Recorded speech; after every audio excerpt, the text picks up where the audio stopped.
This is the Diatone Roma L5 5-inch long-range drone. This is the GepRC Baby Croc 5-inch long-range drone. I love the genre of the 5-inch ultralight long-range drones. They're awesome. As long as you keep them lightweight, you can get some amazing cinematic footage, really long flight times, and best of all, they don't make a ton of noise, unlike some of the city whoops I fly or the 5-inch freestyle quads. With these, you can kind of go into stealth mode and get some really cool scenic shots without everyone in the world knowing you're flying a drone. Both of these drones have actually been out on the market for quite a while, so there's no need to do a real in-depth review. There's already plenty of those on YouTube. I'm going to give you some of the advantages and disadvantages of each one, and if you're in the market for a 5-inch ultralight long-range FPV drone, hopefully this will really help you. Or if you just like to learn a little bit more about ultralight long range and how to get some really cool cinematic FPV shots, this video is for you. All right, you guys, let's get to it. I'm going to tell you about the similarities and differences between these two quads. They look the same, but they're actually quite a bit different. And I'm going to let you know which one I think is better for different situations. These are both ultralight 5-inch drones. They're both dead cat designs, so you're not going to get props in your action camera feed. They both feel pretty solid. Of course, these aren't designed to crash like heavier 5-inch freestyle quads, but there's no flex. They feel very solid. They're very well built. Both of these quads are running all-in-one boards with almost the exact same specifications. They're both F722 flight controllers. They both have 35 amp ESCs running 8-bit BLHeliS. So there's not a lot of difference there. They're pretty much the same. They're both running 2004 motors. They're both GPS equipped, and both of them are a ton of fun to fly. If you put a lightweight battery on these, you can cruise around, you can freestyle, and have a great time. They're very maneuverable with that power to weight ratio. And then, of course, if you put a heavier battery on, you can carry a GoPro, and you can go for those long-range flights to get that really nice cinematic footage. All right, now let's talk about the differences. The GepRC has 2550 kV motors. The Diatone has 2900 kV motors. The GepRC has 5130 props. The Diatone has 5125. That means that the GepRC is going to be a little bit more efficient. You're going to get slightly longer run times, but the Diatone is a little bit more peppy. It has a little bit more power. The Diatone comes with a really nice molded plastic universal GoPro mount. The GepRC comes with this super lightweight mount designed for their own naked GoPro Hero 8 camera. I actually don't have one of those, so I printed up my own generic GoPro mount. The Baby Croc comes with a full DJI Air unit, and mine came with a DJI camera. The Diatone came with a Caddx Vista and a Polar camera. The biggest difference for me between these two quads is the way the frame is set up. You should be able to tell by looking at them that the GepRC is quite a bit shorter and wider, whereas the Diatone is quite a bit longer.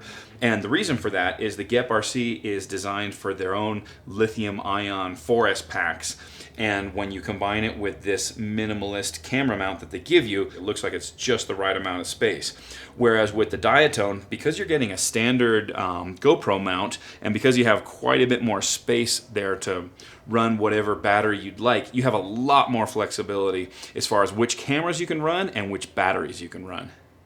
All right, you guys, here's what I like and what I don't like about the Baby Croc. First of all, it's beautifully set up out of the box. It's tuned perfectly. You can literally just crack open that seal, bind your radio, and take off. It flies really, really well. It's a perfect cruiser. On the other hand, there are a couple things that I don't really love about this. First of all, the air unit. It's pretty cool that it has an air unit in there. If you're happy with the DVR footage you get out of the air unit and you don't plan to run a camera up there, it's a great solution. I don't really love the footage I get from the air unit, and I find it's kind of buggy. Like 1 in 6 or 1 in 10 files always comes out of there corrupt. So what if you go to fly and it's a flight you really care about and the file comes out corrupt? That's not an ideal situation either. And I find that the footage is, yeah, it's pretty good. It's better than the goggle feed, but it's not that much better. I mean, you're not going to use it for any professional use or anything like that. So I would still want to carry a camera. Another thing I can't really get past is the design of the frame. I appreciate that it would work perfectly with lithium ion packs and their own naked camera. But if you're not using those specific components, you just don't have a lot of flexibility. See, for myself personally, I'd rather run a GoPro up here, and I'll run it without the battery to save weight, with a large LiPo in the back. That's a setup I would like to use, but I can't really do that on this quad. Once you put a GoPro on here, with any amount of tilt that you're going to need for the long range cruising, you have very little space for a battery back there, and the battery will start to block those air unit antennas. All right, now let me tell you what I like and don't like about the Diatone. First of all, I actually really like the higher kV motors. I've noticed they don't get hot even when I'm carrying a camera and a large LiPo. I touch them, they might be warm, but they never get hot. So I think the higher kV is actually a better choice here. I also really prefer this longer frame design. I have the option to run lithium ions if I want, but I can put just about any battery and any camera on here that I want to, and I really appreciate that flexibility. All right, now let me tell you about the cons of the Diatone L5. First of all, this quad had a ton of weird issues when I opened up the box and tried to fly it. It wasn't tuned very well. It had horrible vibrations, and I should mention that most of those vibrations went away when I used a really heavy battery pack. I think it's tuned for a ton of weight out of the box, but that's not necessarily how I would fly it. The Dutch RC channel has a video on tuning this quad. That's a great place to start. If you have one of these and you're like, man, it flies like crap, what do I do? I'll link to his video down below. That's a good place to start on tuning this quad. Another couple of weird issues was the GPS wasn't set up out of the box. That wasn't a problem. I set that up for GPS rescue the way I like. They give you this nice TPU print to put your Crossfire antenna, and I am running Crossfire with my own print holding it out front, because when you put the Immortal T antenna back there, it basically shoves it into these feet right here, and I could just tell by looking at that was going to get chewed up in the props. I mean, besides the fact that it was basically going to touch the motors and have those ends right in the carbon, which isn't ideal. It didn't seem like a good design. This should be further back to give you more clearance, and so I didn't use this TPU print even though I'm running Crossfire. Another weird issue is that my L5 came with these really nice landing feet, and I got excited thinking, wow, how cool, I'll put on these landing feet. But no. They're designed for 16 by 16 mounting holes, and the L5 comes with these 2004 motors that are using 12 by 12 mounting holes. So these will not fit. So they give you accessories that don't fit the quad. Well, that was kind of annoying, but then I thought about it and I was like, well, you know, if I ever want to upgrade motors, use some larger motors that have 16 by 16 mounting holes, well, that'll be pretty cool. I can throw these things on there. But in the meantime, I just printed up some simple landing feet, super lightweight. I kept them nice and soft with, like, I want to say 40% infill, so they're nice and squishy and super lightweight, and that works out pretty well for me. Another thing is Diatone is only including one set of props in their binding flies now. That's not a big deal. You can pick out whatever props you want, but it kind of bugs me because I have broken these props. I hardly ever break props on my 5-inch freestyle because they're so durable, you just bend it back into shape. But these T-mount props, I break them all the time. In any sort of rough landing, they break. And so I'm actually using the 5130s that came with my GepRC while I have more on order. So Diatone, include 2 sets of props. Please, we break props. Come on.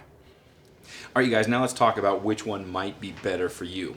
What that's really going to come down to is, first of all, the full air unit versus the Caddx Vista. If that's important to you, that's going to have a big impact on your decision. Second, the GepRC is beautifully tuned out of the box. The Diatone needs a little bit of work out of the box. It does not fly well the way Diatone ships it to you. Another thing is that the GepRC is going to be real limited. They really want you to use lithium-ion batteries and a naked camera or an Insta360 Go 2 in order to have enough space to put a big battery back there. The frame is designed to hold these antennas in place, and it's got a cool trick where those rubber grommets lock into place, and you can pull them out, lay them sideways for storage. I think that's pretty cool. That'll go into your backpack a little bit better like that. If you want to have flexibility, for example, to run different cameras and a larger battery, the Diatone might work out a little bit better for you. If you decide to go with either of these quads, I'm sure you'd be really happy with them. They both fly really great with their own advantages and disadvantages, but what I really like about both of them is I'm loving the GPS. I love to have that peace of mind that if I lose my video feed or fail safe, I'm not going to lose my quad and my camera. I really like these tall antennas that the Diatone has. The GepRC, of course, doesn't have that, but you get noticeably better range with those longer antennas. But the biggest benefit for me by far is the silent operation with this lightweight setup and those efficient props. They just don't make a ton of noise. And I really enjoy going out to a spot and just going into stealth mode and flying around and people don't even notice I'm there. So I really enjoy the 5-inch long range category. As far as cameras and batteries go, it's really a cost benefit, or I should say a weight benefit choice, because you don't want to weight these quads down too much. If they get too heavy, well, then you might as well fly something like this. This is my 5-inch freestyle drone, and I've set it up for filming just by adding a GPS and a longer antenna to get a little bit better range. And this thing will take some amazing cinematic shots with a huge 6S battery. Maybe 1300 milliamps is about as high as I go, even a little bit less if I'm running a GoPro, but with a little throttle control, I can get 5 minutes out of this with carrying a full GoPro. So you have to ask yourself, why are you flying 5-inch long range? And it's to get those longer flight times, that silent operation, and in order to achieve those goals, you really have to keep the weight down. These are the batteries I like to fly on my Diatone L5. When I'm not running a heavy action camera, I'll use this 1500 milliamp 4S battery, and when I am running the camera, I'll use this 1300 milliamp 4S battery. With no camera, I can get 12 minutes on this battery right here, so that's pretty good flight time for a LiPo battery. And when I am running a camera on this 1300 milliamp battery, I'm still getting probably 7 to 8 minutes with a lightweight GoPro setup. When it comes to the GepRC, I'm a little bit more limited, both in terms of space and the XT30 connector they ship it with. If I were keeping this quad around, I would swap out this XT30 for an XT60, simply because I have more batteries that have XT60 connectors. I like to run these 850 milliamp 4S. Now, these are really small, really lightweight. You're not going to get crazy flight times, but I just have a lot of fun with it. You still probably get 5 minutes or something. It's amazingly efficient and super lightweight. And if you ever want to, I know these quads aren't made for freestyle, but if you want to do a little bit of freestyle, the power to weight ratio is amazing. So it's a ton of fun, but of course it's not really big enough to get you real long flight times. I just happen to have a whole pile of these batteries that I bought for a different quad. The best battery for long flight times without overloading the quad with weight, again, is going to be this 13 milliamp 4S. The problem I have with it is once I put an action camera up front, it really forces this battery all the way back, and you can see I don't have much space for camera tilt, and the battery is, I think it's interfering with my video reception just a little bit. I'm still getting pretty decent reception, but you can see that the antennas don't have all that much clearance, and this situation just isn't ideal. So the GepRC is going to be a lot happier without a camera up here, or running something tiny like an Insta360 Go 2 might fit that a little bit better, because even with their naked GoPro, once you put it up here and you get a little bit of camera tilt, you're barely going to be able to fit that battery on there. So this is why this frame design has not really jived with my style. All right, you guys, let's talk about cameras for a second. When selecting a camera for an ultralight long range, you really want to go as lightweight as possible wherever image quality and your budget intersect. The ideal choice, I think, would be a GoPro Bones or a DJI Action 2, something like that that'll give you really high quality footage without weighing down your quad, something that keeps it around the 50 gram mark. Now, I don't own either of those, and unfortunately upgrading my action camera is just not in the budget right now, and so I run a GoPro 7 and an Insta1R, both without the batteries, and it works pretty well for me. I got the idea from the Beta FPV X-Night, which is designed to run the Insta1R 360 mod up here without the battery, using a BEC run off the flight controller to supply it with 5 volts.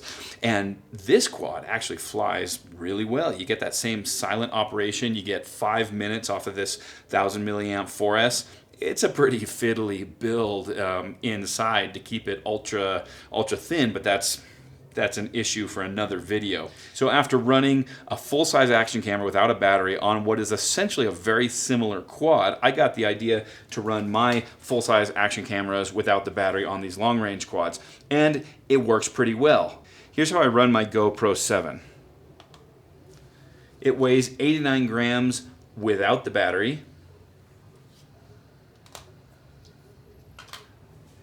It weighs 120 grams with my iFlight cable that I use to power it and a GoPro mount. My Insta360 1R with the 4K mod without a battery weighs in at 84.5 grams. With the 3D printed mount that I use and the power cable, it weighs in at 106 grams. For casual flying, I like to use the Insta360 1R 4K mod in a TPU print like this. When you run it without the battery, it's real low profile, and I think it looks pretty cool.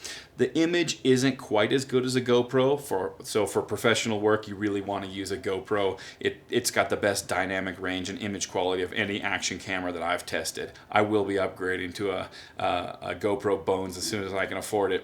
You guys can let me know in the comments what you think the best action camera setup for these quads would be when it comes to cost, image quality, and of course weight. All right, you guys, thanks a lot for watching. I really appreciate it. If there's anything you want to see or if you have any feedback about this video, please let me know in the comments below. I'd love to hear from you guys. All right, see you in the next one.